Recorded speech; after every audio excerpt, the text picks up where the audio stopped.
Ya, segenap jajaran cast dan filmmaker dari Showcase Klik Film 2025. Sebelum kita ngobrol-ngobrol dengan setiap film dan juga para cast serta sutradara yang hadir, boleh kita abadikan dulu momen ini. Boleh yang di belakang boleh berdiri kita untuk berfoto bersama. Iya, boleh belakang berdiri teman-teman. Yang di depan, yang sebelah kanan boleh ikut berdiri. Yes. Iya, boleh berdiri? Ya. Oke, yang tengah yang depan boleh sambil ikut berdiri, silakan. Boleh berdiri semuanya? Oke. Iya, yang belakang tutup, yang depan berarti duduk dulu ya. Oke, aman. Tenang teman-teman media, ini kebutuhan gawe. Yang depan sebelah kanan boleh berdiri, yang depan sebelah kiri berdiri. Jadi yang duduk yang hanya di sofa. Nah, yes, itu dia. Betul, yang di belakang boleh lebih merapat sedikit, lebih merapat. Oke, lebih merapat lagi terlebih dahulu untuk berfoto bersama. Nanti boleh kembali ke kursinya masing-masing. Baik, inilah dia segera jajaran cast dan filmmaker dari Showcase Klik Film 2025. Boleh lihat sebelah kiri dulu, sebelah kiri silakan, sebelah kiri, silakan teman-teman di sebelah kiri. Sebelah kiri, oke, di tengah depan dulu nih, tengah depan bawah dulu. Silakan tengah depan bawah. Silakan, oke, tengah atas, silakan di tengah atas. Ada official fotografer kita di tengah atas. Baik, sebelah kanan, silakan sebelah kanan.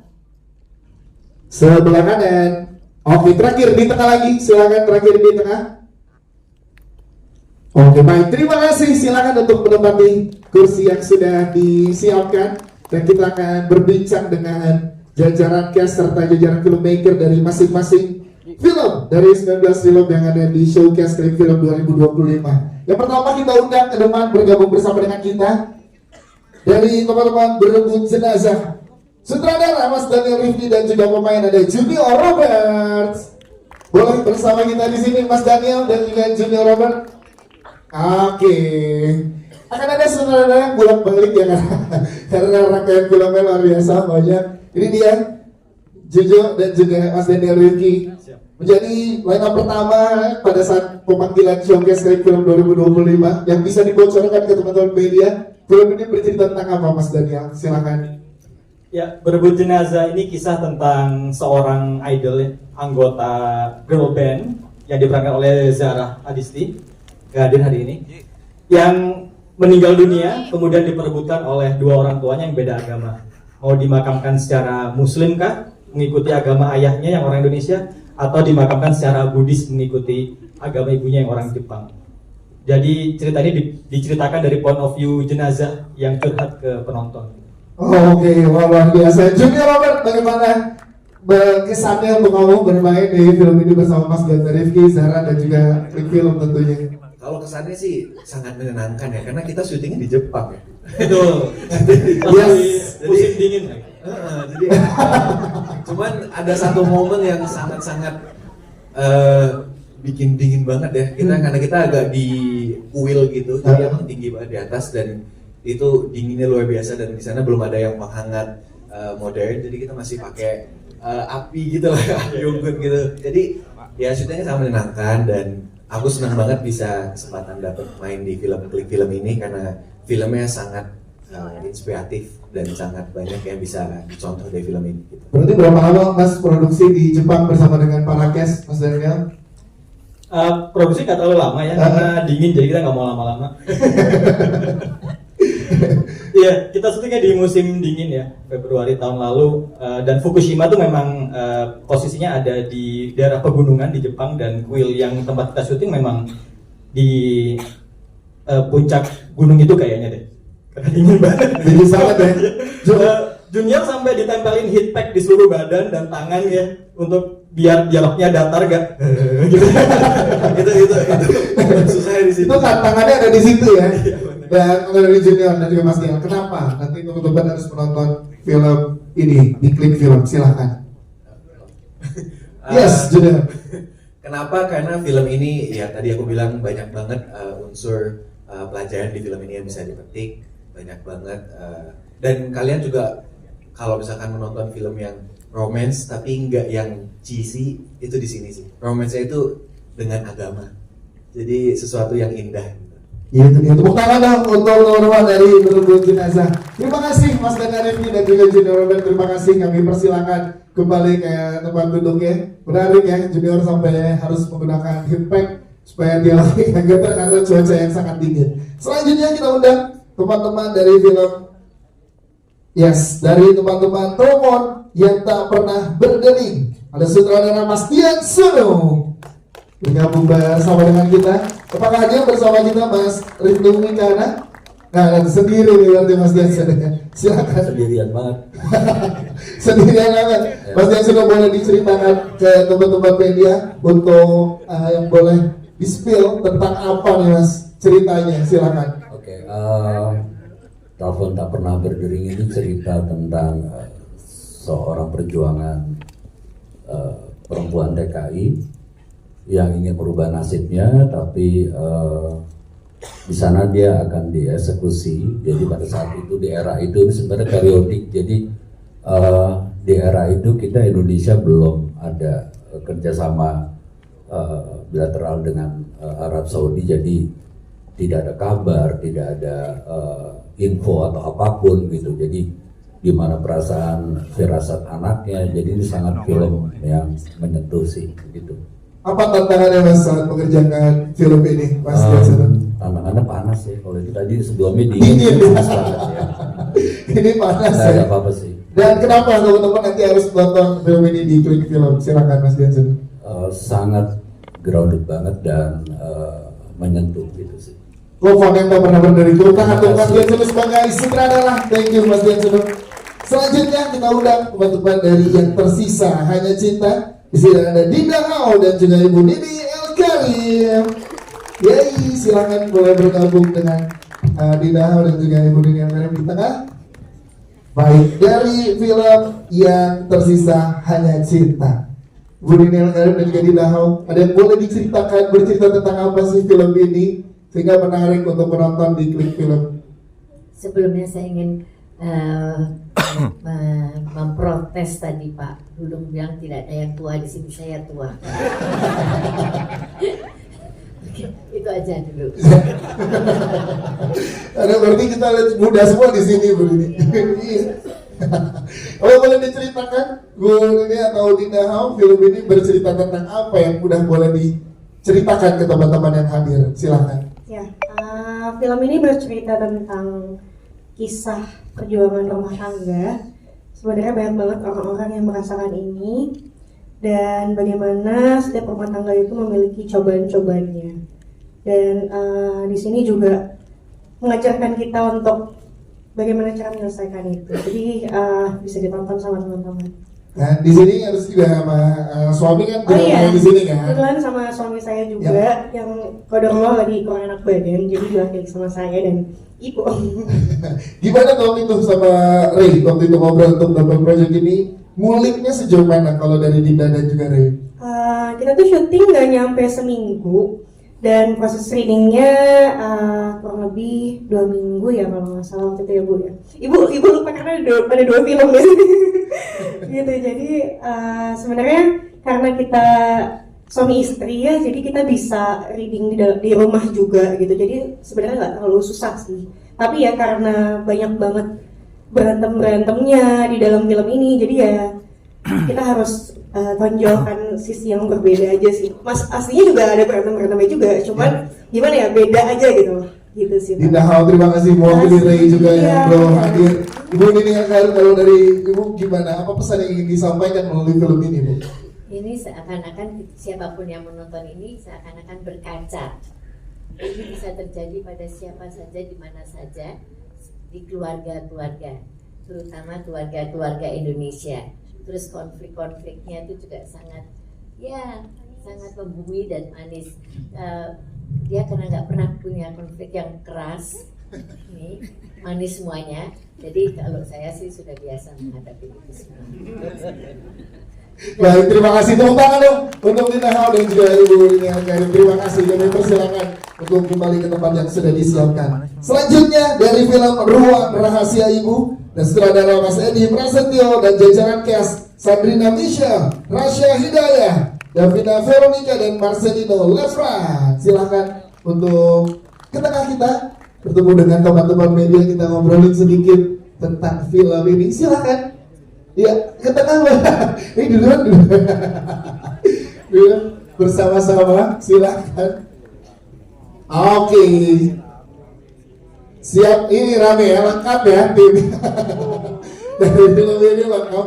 Kita pengen tanya langsung ke sutradara kita Mas Edi Prasetyo. Mas Edi berada di sini ngumpulin jajaran cast yang luar biasa juga, yang bisa diceritakan Mas tentang Ruang Rahasia Ibu seperti apa Mas? Silakan.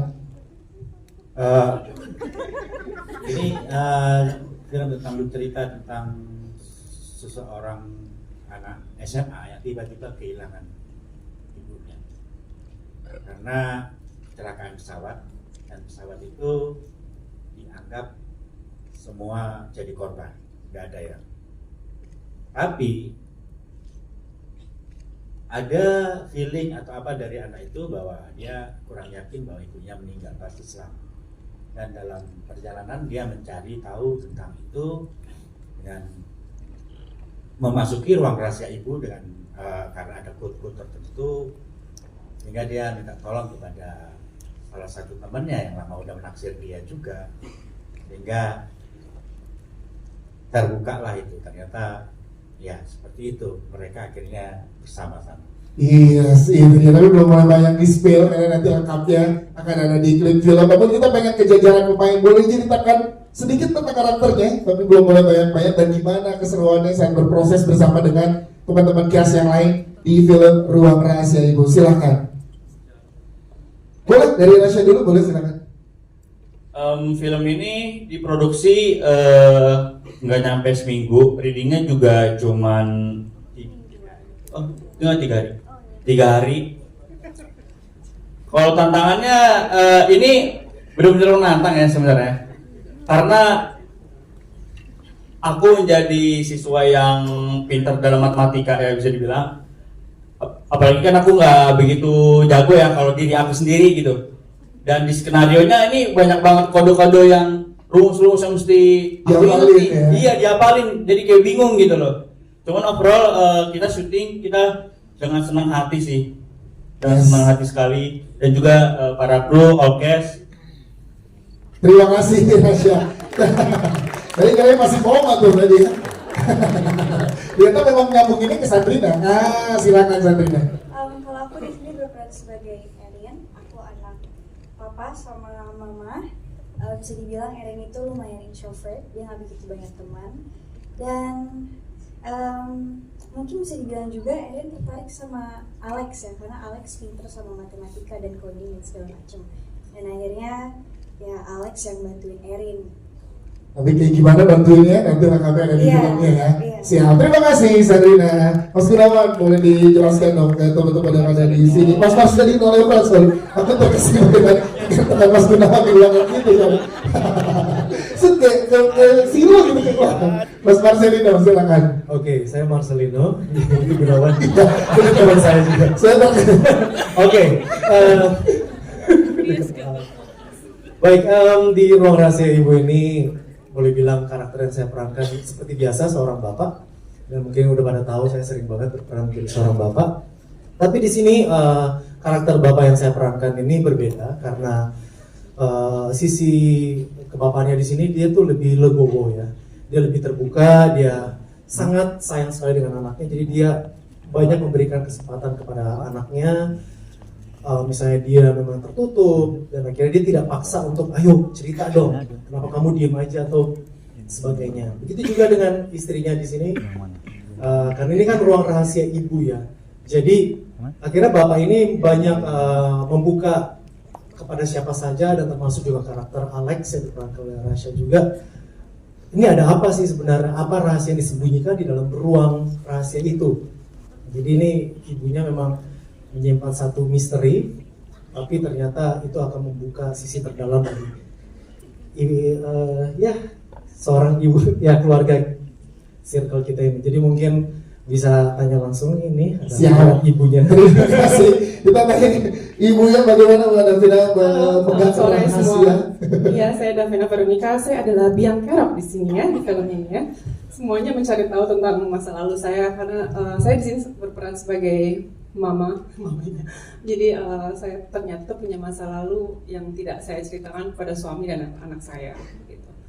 Dan buat aku, karena aku belum punya anak, jadi aku harus memperlihatkan sisi keibuannya. Aku biasanya anak-anakku tuh kan anak-anak bulu ya, anjing dan kucing gitu. Jadi anaknya harus anak manusia, jadi oke, gitu kan. Harus mengeluarkan sisi keibuan gitu. Jadi sama-sama belajar dan maksudnya senang banget syuting sama mereka karena kita dekat banget, hanya berempat juga kebanyakan syutingnya dan kita akrab gitu loh. Jadi terbinalah suasana yang akrab di antara kami. Yes, itu dia, tepuk tangan dong teman-teman untuk teman-teman dari film Ruang Rahasia Ibu. Terima kasih. Terima kasih sekali lagi. Dan karena selanjutnya saya akan memanggil Mas Gunawan, makanya tadi ketukar. Dan selanjutnya kita akan undang bergabung bersama dengan kita dari film Pacar Mama Kekasih Mama. Ini dia Mas Gunawan dan juga Dennis Adiswara. Kalau ini nggak mungkin ketukar. Menarik, dari judulnya kita juga sudah dibuat ke hook gitu ya, Pacar Mama Kekasih Papa. Boleh dijelaskan Mas Gunawan dan juga Dennis Adiswara tentang film ini? Gimana mah? Gimana? Oke, ini ya. Mohon maaf, belakangnya ya, Sur. Oke, di judul ini kami juga disutradarai oleh Mas Aryo Rubik. Ya, pada saat kita dengar sinopsisnya pun juga itu sepertinya sangat-sangat seru banget dan clickbait banget ya judulnya ya. Jadi ceritanya ini adalah sebuah cerita. Oh, ya.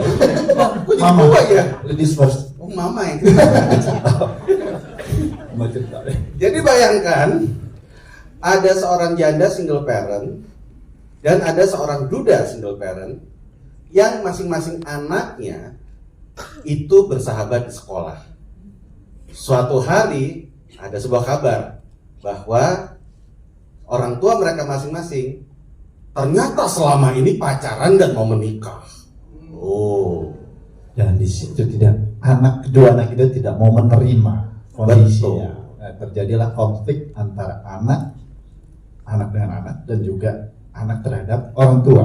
betul sekali. Yes, gimana Mas Dennis Adiswara berproses dengan Mas Gunawan nge-build chemistry untuk di film ini? Iya, ini menarik sekali karena di hari-hari pertama untuk membangun chemistry, saya culik beliau nih. Gitu. Saya culik beliau ke acara stand up komedinya Kang Musidik. Oke, langsung Iya, ya. langsung di situ. Saya mah gitu kalau misalkan mau bikin chemistry oke gitu, udah langsung culik. Langsung culik ya. Iya, main culik-culikan. Nah, Mas Gunawan gimana saat pertama kali diajak diculik sama Mas Dennis? Saya merasa ditelanjang. Tapi Itu berani nekat itu. Iya. Berani malu dan nekat. betul. Tapi di sini yang bikin menarik juga adalah kita juga ditemani oleh teman-teman yang aktor-aktornya juga seperti reuni kembali gitu loh. Terutama sama Reva ya. Reva. Revalina Estemat Ya. gitu. Kebetulan Revalina Estemat itu juga menjadi kenapa saya ada di sini. Sebenarnya saya adalah Nah, belum boleh di spill. Stop. Sabar kalau dulu. spill nih, aduh takut. Ada Bu Frederica soalnya.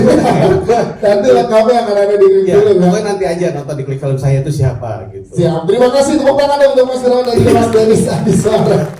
Pacar Mama Kekasih Mama. Silakan untuk kembali ke tempat yang sudah disiapkan. Selanjutnya kita undang dari teman-teman film Doa-Doa di Atas Kepala dari sutradara Ruli Mana. Dan juga para pemain di sini ada Maisha Kana dan Dewa Dayana. Hadir juga di kursi penonton bersama dengan kita para pemain lainnya. Dari Doa-Doa di Atas Kepala ada Amanda Samahira, Abu Hadi, Nick Carter, dan juga Hamidia. Terima kasih sudah hadir pada siang hari ini. Namun kita pengen langsung ngobrol Mas Ruli, ini bercerita tentang apa yang boleh di-spill ke teman-teman media, silahkan. Ya, pertama-tama saya ingin mengucapkan terima kasih untuk Bapak Noven, Ibu Erika, terus kemudian Merpati Film, Mas Tot Sahid dan Mbak Wasna yang sudah memberikan kesempatan kita berkontribusi memproduksi film Dua-Dua di Atas Kepala. Mudah-mudahan ini juga salah satu yang terbaik. Oke, Dua-Dua di Atas Kepala ini bercerita tentang anak muda, seorang marhum yang dipecat dari PNS kelurahan. Ini nggak boleh spill banget deh. Nggak boleh, belum boleh. Nah, terus akhirnya dia mengalami semacam gangguan keterhubungan ya, hablum minallahnya terhadap Tuhan. Jadi ini yang akhirnya menjadi trigger yang menjadi pencarian dia tentang makna ketuhanan. Wow, Dewa Dayana gimana memerankan karakternya? Ini berat loh, Pak. Gimana Mas, silakan. Ya ini menarik ya. Assalamualaikum warahmatullahi wabarakatuh. Ya sebenarnya tadi Mas udah ngejelasin aku adalah marhum. Aku merasa film ini akan menjadi unik karena sebenarnya premisnya berat. Intinya sebenarnya perjalanan spiritual peran aku terhadap Tuhan. Bahkan bisa dibilang menantang Tuhan. Tapi ketika film ini dikemas dengan sederhana dan juga sedikit komedik, sehingga ini bisa jadi, dan aku bisa spill dikit, mungkin aku bisa bilang gayanya ini sedikit science fiction ya, Mas Ruli. Sehingga perjalanan spiritual atau sesuatu yang sangat filosofi itu malah jadi gampang diterima karena dikemas dengan sangat sederhana. Jadi aku rasa ini bisa jadi tawaran dari film Dua-Dua di Atas Kepala kalau sebenarnya memahami sesuatu itu ternyata bisa jadi analogi, gak cuma selalu berat, tapi ternyata perjalanan marhum bisa jadi cerminan ketika kita mencari Tuhan dengan cara-cara yang tidak kita sangka. Kurang lebih gitu. Dewa Dayana, terima kasih Dewa Dayana. Mbak Isyakana, kalau dari Mbak Isyakana gimana karakter yang udah boleh di-spill? Karakternya seperti apa sih yang mau memainkan di sini? Iya, jadi di film Dua-Dua di Atas Kepala ini aku berperan sebagai Eliza namanya. Eliza ini perempuan yang baik hati, terus peduli juga dengan orang-orang yang dia sayangi, dan kebetulan di film ini dia jadi tetangganya Markom gitu. Gimana nge-build chemistry sama Dewa? Susah nggak sama Dewa Dayana? Susah banget. ini tuh bukan film pertama sama Kak Dewa, jadi benar-benar bangun chemistry udah nggak susah sama sekali sih. Ini film kedua kita bareng. Jadi dan juga sama semua cast tuh sangat menyenangkan sekali, semuanya langsung akrab meskipun kita juga readingnya sebentar dan syutingnya juga nggak begitu lama, tapi benar-benar suasananya menyenangkan sekali. Ya, terakhir ke Mas Ruli, apa yang mau disampaikan? Kenapa teman-teman harus nonton film Dua-Dua di Atas Kepala ini, Mas? Ya, pertama sayang sekali Mbak Cukmininya berhalangan untuk hadir ya. Ya, ini film yang sangat religius, yang sangat dengan pendekatan yang komedi, dan juga seperti tadi dijelaskan Mas Dewa, ini juga mengandung unsur entertain. Jadi sangat pencernaan untuk penonton ini sangat light, dan semoga ini jadi tontonan yang terbaik. Terima kasih, tepuk tangan dong untuk teman-teman dari Doa-Doa di Atas Kepala. Kami persilakan untuk kembali ke tempat yang sudah disiapkan. Selanjutnya dari film Sebelum Senja Berakhir, ada sutradara Mas Edi Prasetyo dan juga para pemain Sheryl Sheinafia, Rinaldi Zulkarnain dan juga Ibu Nini Alteri. Ibu Nini boleh bergabung kembali. Yes, silakan Mas Edi boleh bergabung kembali. Kali ini dengan judul Sebelum Senja Berakhir. Yes, kita ke sutradara dulu, ke Mas Edi. Mas boleh ceritakan kali ini, boleh lebih ke tengah lagi, boleh bergeser ke kiri. Iya, silakan. Mas Edi Prasetyo, yang ini boleh diceritakan Mas Sebelum Senja Berakhir. Ceritanya tentang apa? Silakan. Ini kisah tentang pengkhianatan, dari fitnah, pengkhianat. Karena ini cerita dari tahun 65, kemudian ditarik ke tahun 2014, sehingga agak ada 3 waktu di situ, tahun 65-an, 90-an sama 2014-an.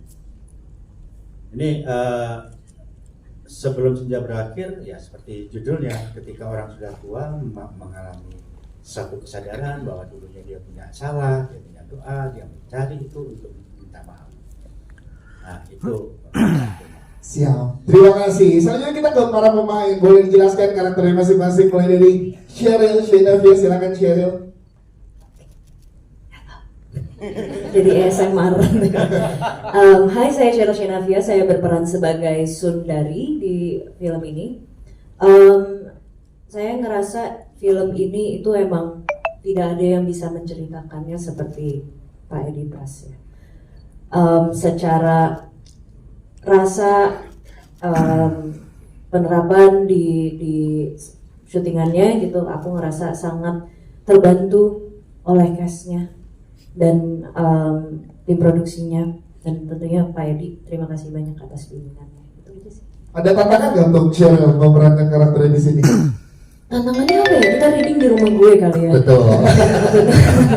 Iya, kita kayak wah Pak gimana nih readingnya kok cuma 1 jam Pak gitu. Tapi ya udah akhirnya kita sebagai 2 Sagi dan 1 Gemini yaitu Yunita, kita mah bisain aja ya. Kuy aja. Gas terus ya. Cheryl, terima kasih. Selanjutnya ada Ibu Nini Alkaru juga di sini di film Sebelum Senja Berakhir. Ibu Nini kalau kali ini boleh dijelaskan? Oh, nanti dulu, silakan. Rinaldi Zulkarnain, silakan. Oke, semuanya selamat sore. Sebelumnya perkenalkan, saya Rinaldi Zulkarnain. Memang di sini aku paling junior dibanding senior di sini. Salam kenal semuanya. Ya, kalau ya di sini aku berperan sebagai Beno. Beno itu adalah gambaran dari pria-pria zaman sekarang, gitu ya. Mungkin ada yang merasa terpanggil pria seperti apa gitu. Karena memang Beno ini dihadapkan oleh 2 pilihan antara keinginan atau kebutuhan, gitu. Yang dimana Beno ini dia tidak mengkhianati siapapun, tapi Beno itu hanya ingin mengejar sesuatu yang sebenarnya ada di kepala, sangat manusia, itu sangat manusia. Dan menariknya Beno ini ya bersama Sundari dan juga Senja itu Yunita. Ya memang yang paling sulit dari proses ini adalah yang tentu dibantu oleh Om Edi juga, adalah memilih Cheryl atau Yunita. Intinya seperti itu sulit sekali. Coba kalau aku tanya juga pasti yang lain akan kesulitan harus milih Cheryl atau Yunita.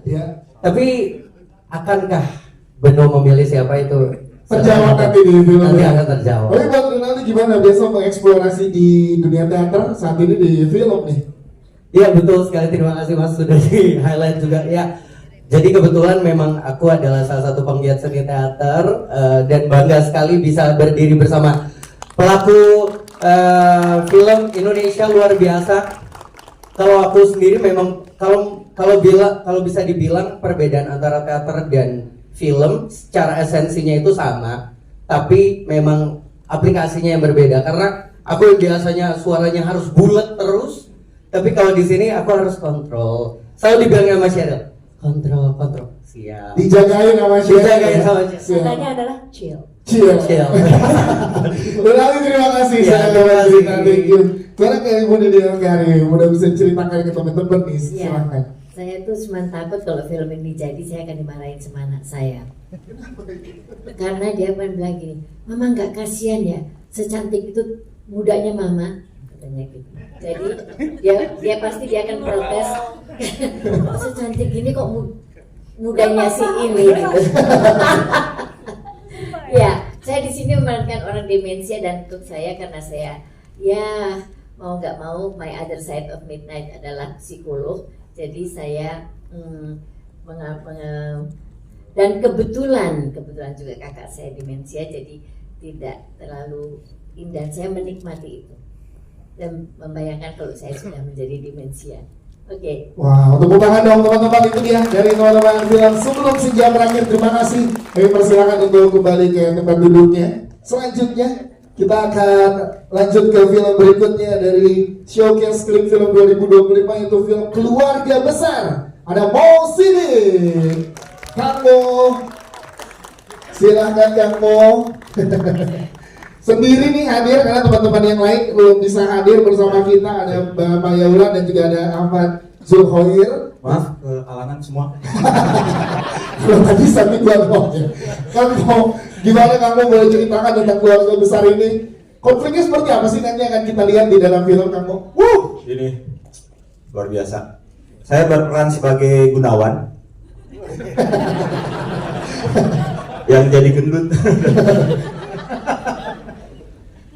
Enggak, tapi saya mau berterima kasih dulu buat Klik Film. Saya ini main film tuh udah banyak banget film saya, tapi singkat-singkat.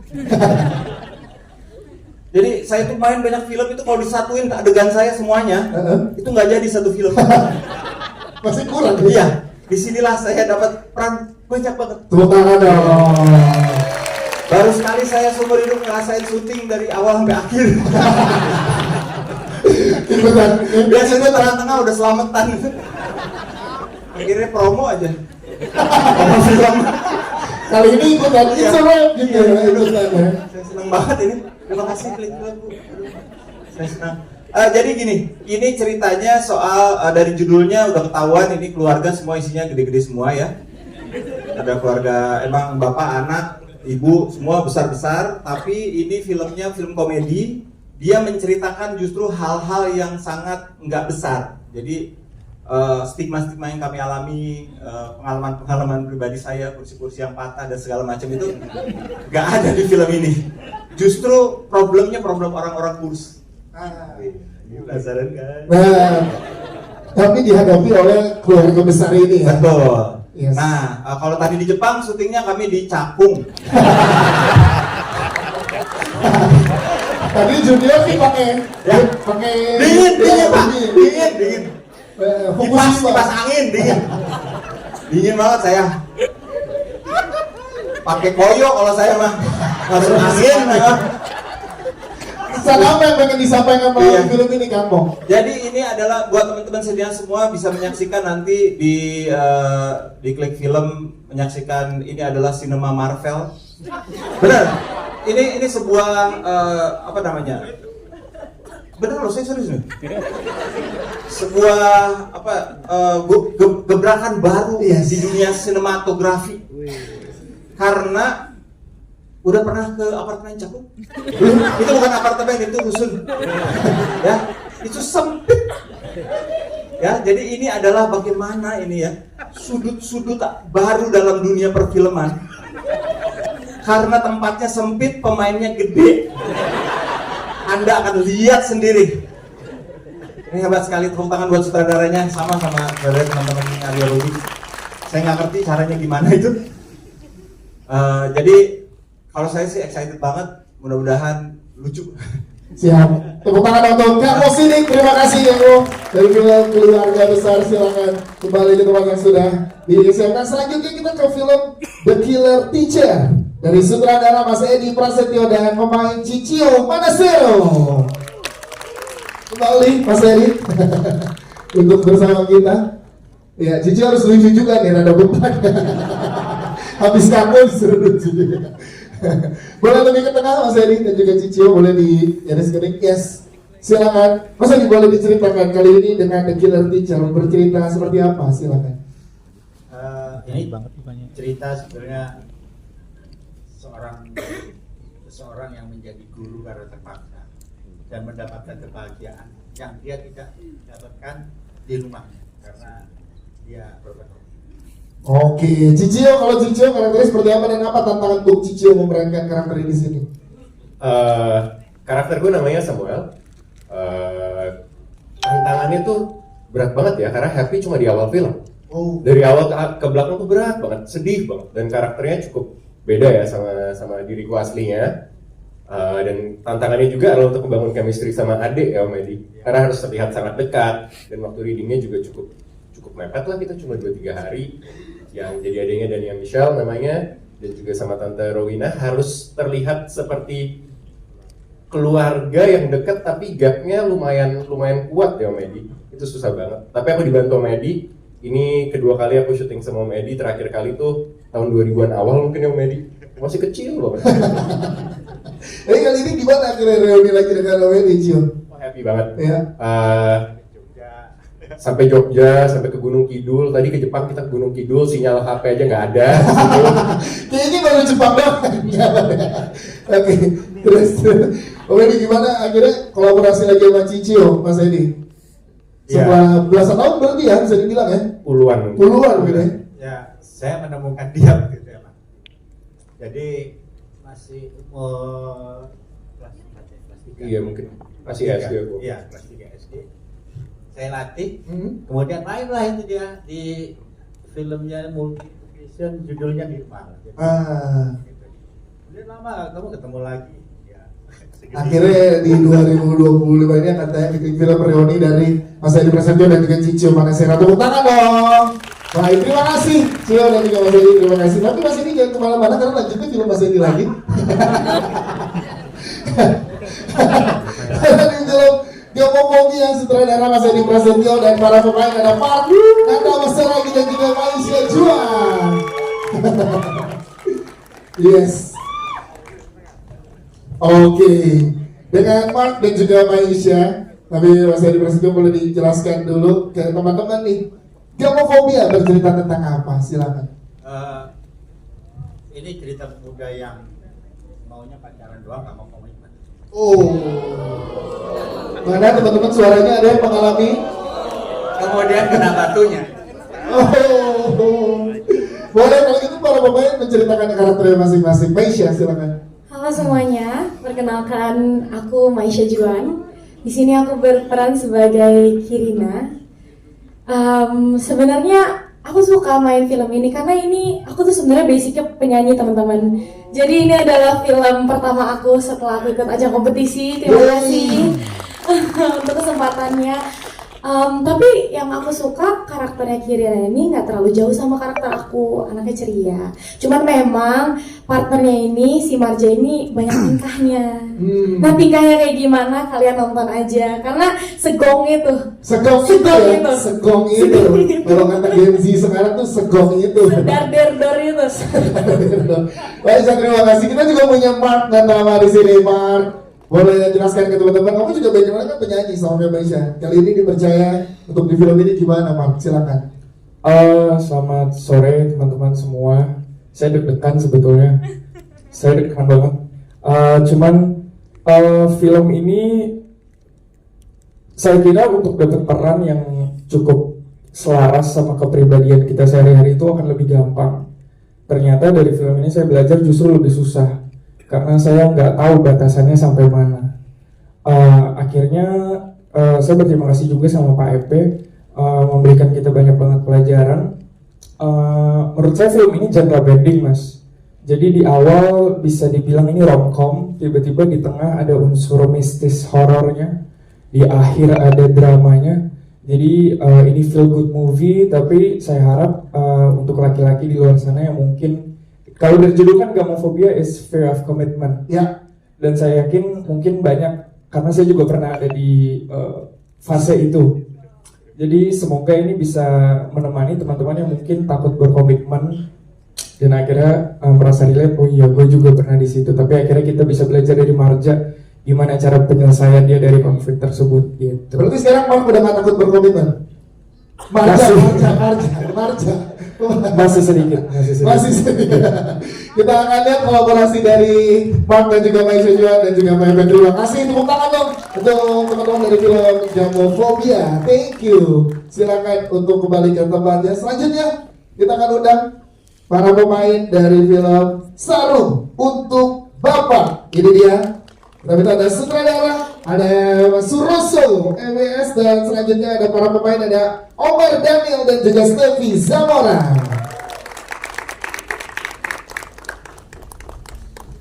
Baik, silahkan boleh diceritakan kolaborasi yang luar biasa untuk judul yang satu ini, Sarung untuk Bapak. Silahkan Mas Suroso boleh diceritakan. Oke, terima kasih. Sarung untuk Bapak ini berceritakan tokoh Rusli yang dengan latar belakang ekonomi sangat tidak mampu. Jangankan dalam kehidupan, dalam bercinta pun dia kalah. Wow, Mas gimana berproses? Ya, silakan. Film ini semoga ditonton karena menginspirasi sekali. Film ini kalau saya bisa bikin quote, sekolah itu penting, tapi sukses yang utama. Buat orang yang sekolah untuk jalan sukses, oke. Tapi buat yang nggak mampu sekolah, tetap harus sukses. Bukan dong. Mas Suroso boleh diceritakan bagaimana berproses dengan Omar Daniel dan juga Steffi Zamora di film ini? Saya cuma bisa ngomong very nice. Very nice. Kalau gitu Omar Daniel kita berikan kesempatan untuk bercerita tentang karakter di sini. Ya, selamat sore semuanya. Saya mungkin ambil dari point of view yang sedikit berbeda.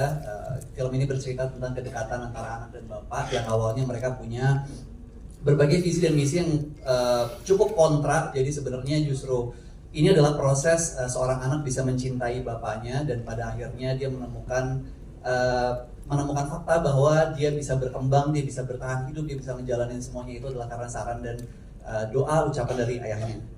Jadi kurang lebih mengenai hal itu sih. Yes, terus gimana build chemistry dengan Stevie, Om? Silahkan. Menyenangkan sekali, pasti kita baru ketemu sebenarnya di project ini, tapi Stevie orangnya juga santai dan gampang banget. Dia ngerti banget bahwa komunikasi kunci utama pastinya kita untuk bisa bangun chemistry. Jadi ya, enjoy. Siap, terima kasih Omar dan kita ke Stevie Zamora. Stevie, bagaimana yang bisa diceritakan dari karakter kamu kali ini? Halo semuanya, aku Stevie Zamora berperan sebagai Sari. Sari adalah anak ketua RT. Jadi kita tinggal di satu perkampungan yang sama. Bisa dibilang Sari ini kayak kasih tak sampainya si siapa namanya ya? Rusli, gitu sih. Jadi nggak bisa diceritain banyak-banyak. Nah, nanti lengkapnya dulu ya. Dan kenapa kalau dari Stevie dan Omar nih kita minta dari para pemain, kenapa teman-teman harus menonton film ini di Klik Film? Silakan. Omar dulu, silakan.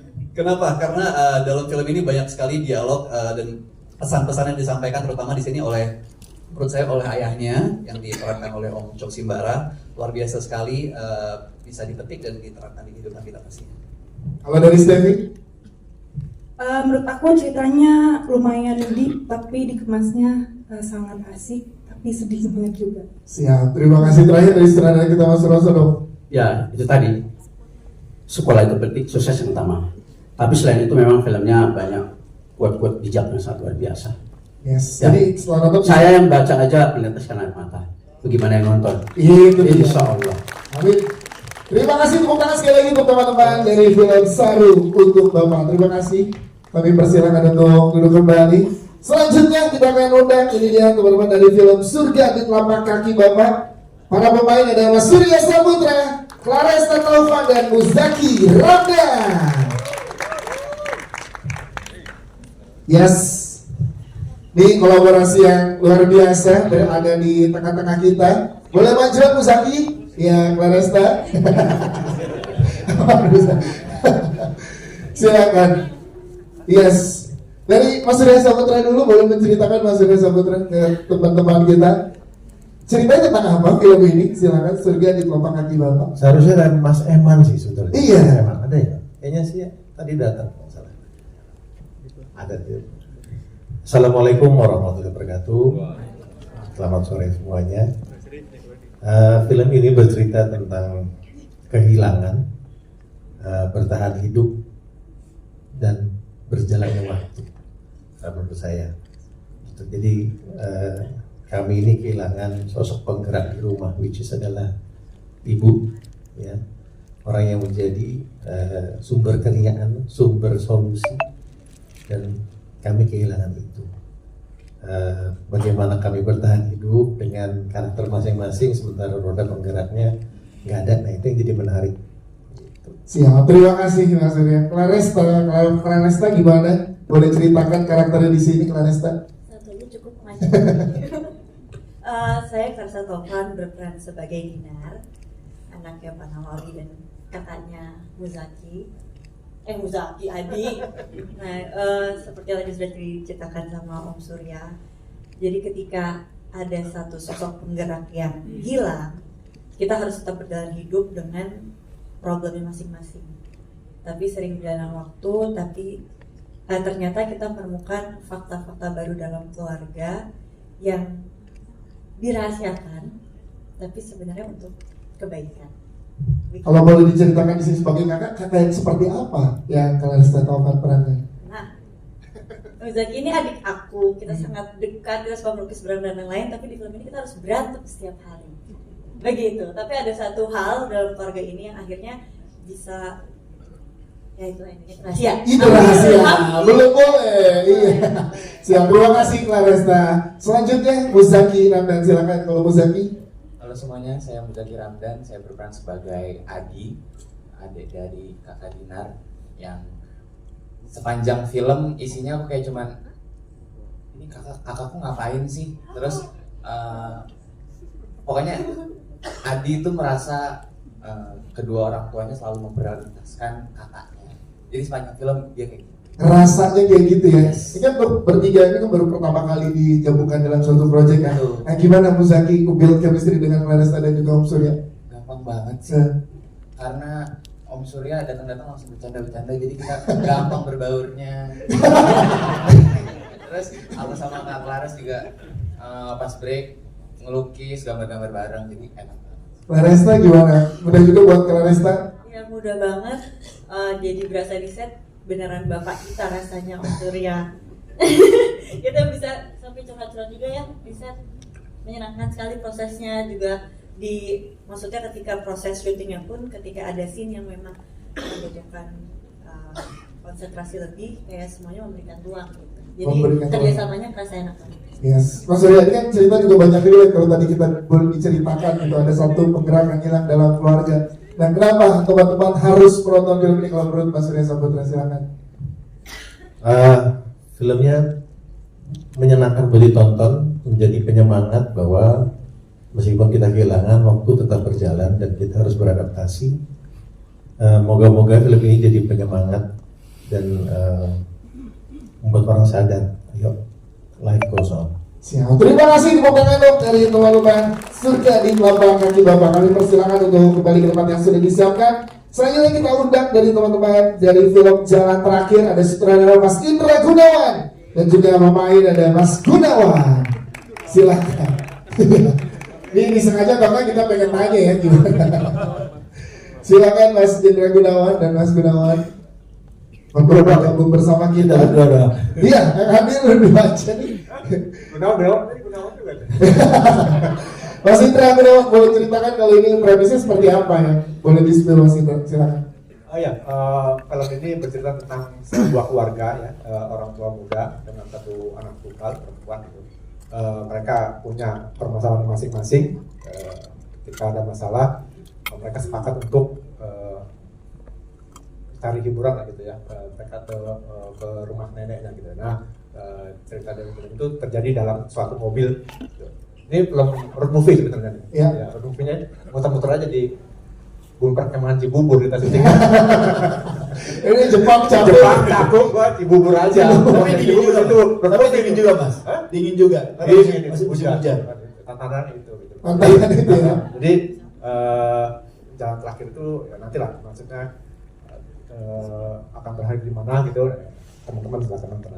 Siap, terima kasih Mas Giral. Perannya seperti apa di sini yang udah boleh diceritakan? Sebagai anak muda nggak mungkin ya, seorang ayah. Seorang ayah punya anak satu dan istri di sini sangat-sangat butuh acting yang lebih karena kita main bertiga. Terus terang kita syuting dari film ini 100% kira-kira 60% itu mainnya di mobil bertiga terus. Ya, 60% di mobil. Jadi gimana kita menghidupkan suasananya, terus kejadian-kejadiannya kita harus memang kebetulan alhamdulillah saya dibantu dengan Mas Indra cukup membantu untuk mengekspresikan atau menghidupkan suatu naskah ini. Siap. Terima kasih, tepuk tangan dong teman-teman. Terima kasih Mas Indra, terima kasih Mas Gunawan. Thank you. Nanti kita akan lihat bagaimana yang terakhir untuk teman-teman yang menyaksikan di Klik Film. Selanjutnya kita akan undang dari teman-teman film Misteri Bilik Korek Api, ada penulis Ricky Zakaria Fajri dan juga para pemain ada Maisha Kana dan Nafiza Fatia Rani. Silakan boleh bersama kita ke tengah. Yes. Maisha Kana kembali bergabung bersama kita di tengah. Ada penulis Mas Ricky Zakaria dan juga ada Nafiza Fatia. Mas Ricky boleh ceritakan ke teman-teman Misteri Bilik Korek Api seperti apa Mas Ricky? Silakan. Halo semuanya, perkenalkan saya Ricky Zakaria Fajri, saya penulis di film Misteri Bilik Korek Api. Di sini saya mewakili sutradaranya Mas Ludi Oji Prastama. Kebetulan Mas Ludinya berhalangan dengan hadir. Sebelum itu saya ingin berterima kasih dulu untuk Klik Film karena ini adalah program kolaborator dari Klik Film dan Jogja Film Academy. Jadi kita kalau di sini teman-teman mungkin dari senior senior, jadi saya mungkin di sini baru lulus yang bikin film dan kebetulan itu juga swadaya oleh Klik Film juga. Jadi terima kasih untuk Klik Film sebelumnya. Jadi udah ngasih kesempatan buat kita untuk bisa berkarya. Kalau ceritanya boleh diceritakan Mas? Kalau untuk Misteri Bilik Korek Api ini menceritakan tentang kelompok penghuni panti asuhan yang dia itu pindah panti asuhan karena hidup ekonomi. Tapi di panti asuhan yang baru itu dia menemukan salah satu ruangan yang dia bisa mengabulkan apapun mulai korek api, tapi dia punya resikonya. Dan selain resiko itu juga dia ada masa lalu yang kelam di rumah itu. Oke, siap. Terima kasih. Selanjutnya kita ke para pemain, boleh ceritakan karakter kalian dari Masyakana, silakan. Sore lagi semuanya, hai. Di film ini aku berperan sebagai Dina. Dina ini salah satu dari anak-anak panti di sini, dan dia tuh yang paling kakak di sini, jadi paling tua antara adik-adiknya. Nah, Dina ini dia tuh sangat peduli dan sayang banget sama adik-adiknya. Jadi selama di film ini juga semua yang dia lakuin itu demi kebersamaan dan juga yang paling baik lah buat adik-adiknya. Dia selalu memikirkan itu dan siap, belum boleh di-spill banyak-banyak ya. Masyakana, terima kasih. Selanjutnya Nafiza Fatiarani, silakan Nafiza. Halo semuanya, perkenalkan nama aku Nafiza Fatiarani. Aku berperan sebagai Luna di film Misteri Bilik Korek Api. Jadi Luna ini adalah sesosok orang yang misterius dan juga anak baru di pantinya Dina. Dimana pas awal-awal film kita musuhan ya. Nah, kita itu film. Tapi di akhir film ada deh pokoknya. Luna ini adalah cucu dari seorang dukun. Neneknya adalah dukun dulu, dan Luna ini dijauhi oleh orang-orang. Jadi bisa dibilang Luna ini introvert orangnya, dan dia menutup diri dari orang lain, menutup diri dari Dina, dari ibu panti asuhan dan anak-anak yang lain. Jadi bisa dibilang karakter ini adalah karakter berbeda dari karakter-karakter aku sebelumnya, dan ya itu tantangannya sih. Yes, itu dia. Tepuk tangan dong teman-teman dari Misteri Bilik Korek Api. Terima kasih. Kami persilakan untuk kembali ke tempat yang sudah disiapkan. Selanjutnya kita ke film persembahan dari Klik Film di showcase kali ini. Ada Drunken Monster. Kita sambut Vino Gebastian. Mas Vino Gebastian sudah berarti lama tadi udah kita lihat sedikit cuplikannya, tapi yang bisa diceritakan Mas Vino tentang Drunken Monster ini, silakan. Ya, assalamualaikum warahmatullahi wabarakatuh. Terima kasih banyak teman-teman media semuanya. Terima kasih banyak. Klik Film sudah memberikan kesempatan saya untuk bisa mengisi line up di 2025 bersama teman-teman hebat di sini. Bukan cuma spesial karena produser kita juga baru ulang tahun. Yes. Bu Erika, selamat ulang tahun. Selamat ulang tahun Bu Erika. Sampai mana tadi ya? Sampai boleh diceritakan tentang. Ya, sebetulnya Drunken Monster ini diangkat dari sebuah buku yang luar biasa karangan Ayah Pidi Baik. Jadi kumpulan cerita-cerita yang tidak teladan ya. Cerita-cerita yang tidak teladan, kisah-kisah yang absurd tapi luar biasa, dan dirangkai menjadi sebuah series 6 episode gitu.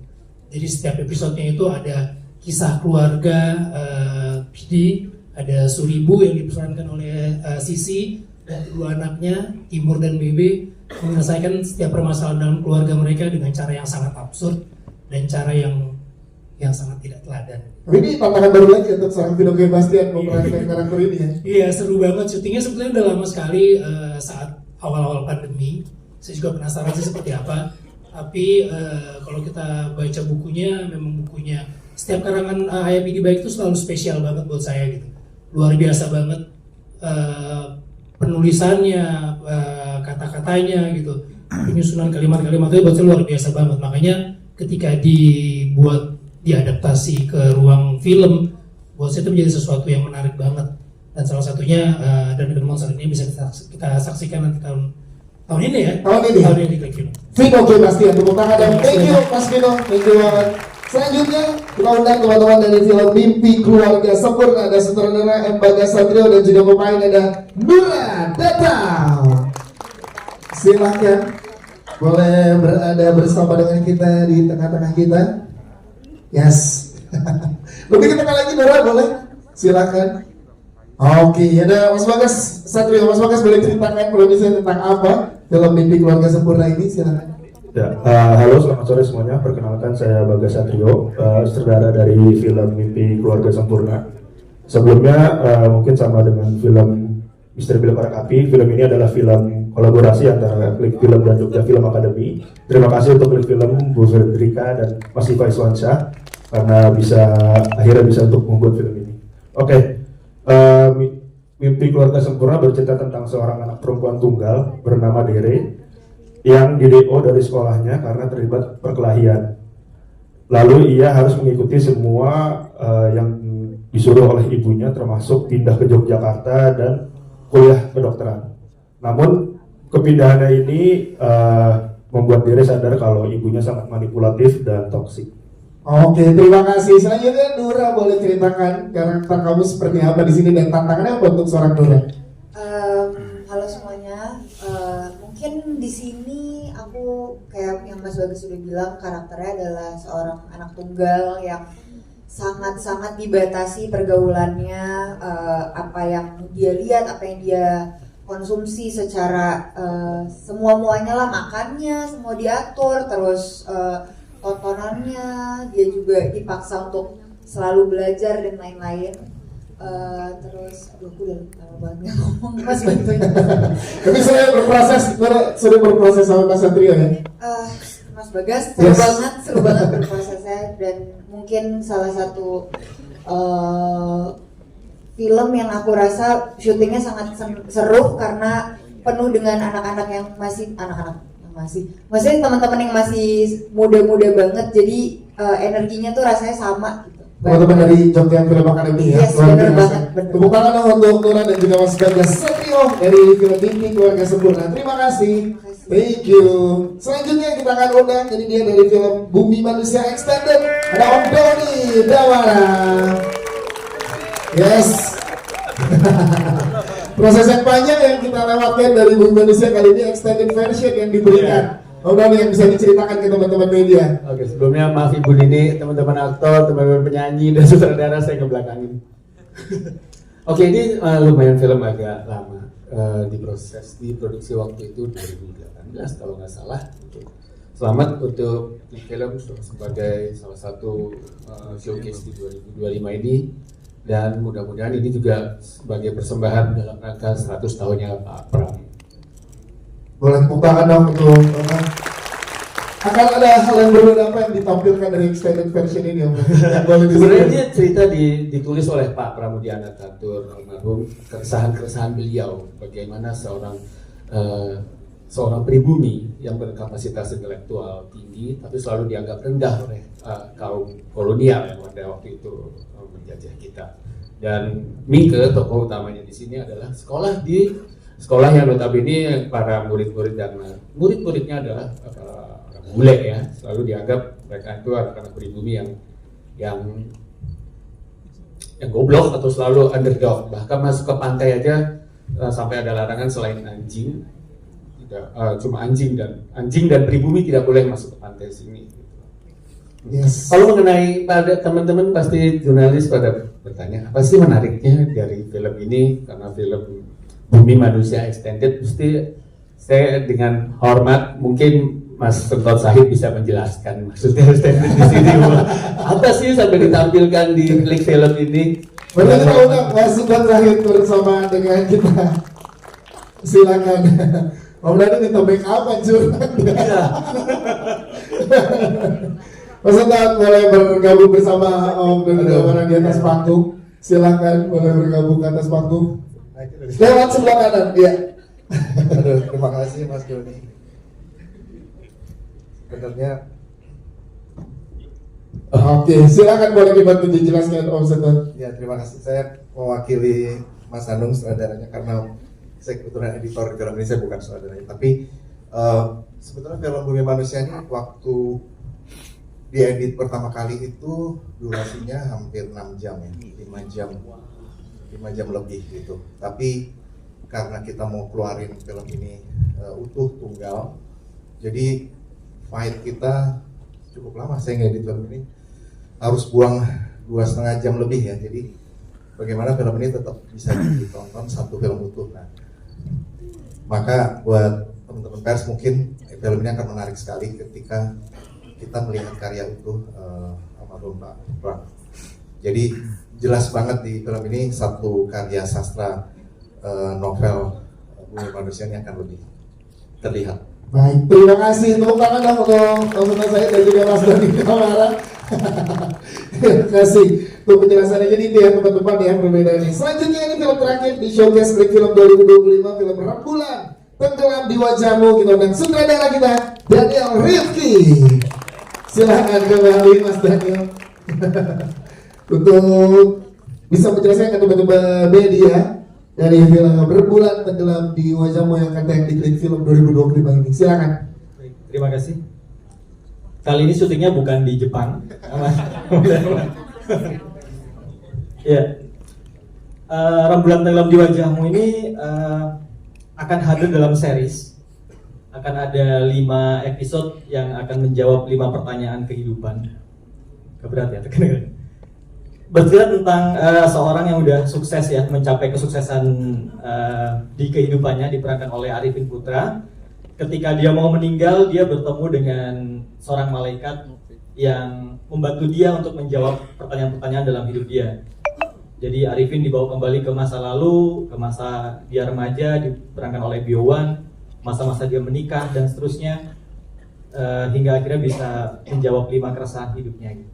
Yes, itu dia. Tepuk tangan untuk Mas Daniel Rifki. Terima kasih teman-teman, terima kasih Mas Daniel Rifki. Dan itulah dia penjelasan dari 19 film dari Showcase Klik Film di tahun 2025. Setelah ini kita akan berikan kesempatan untuk foto lagi karena banyak teman-teman media juga yang baru hadir. Dan juga kita mengundang teman-teman cast yang masih ada di kursi penonton untuk bergabung bersama kita untuk ikut ke atas panggung untuk berfoto. Dan juga ada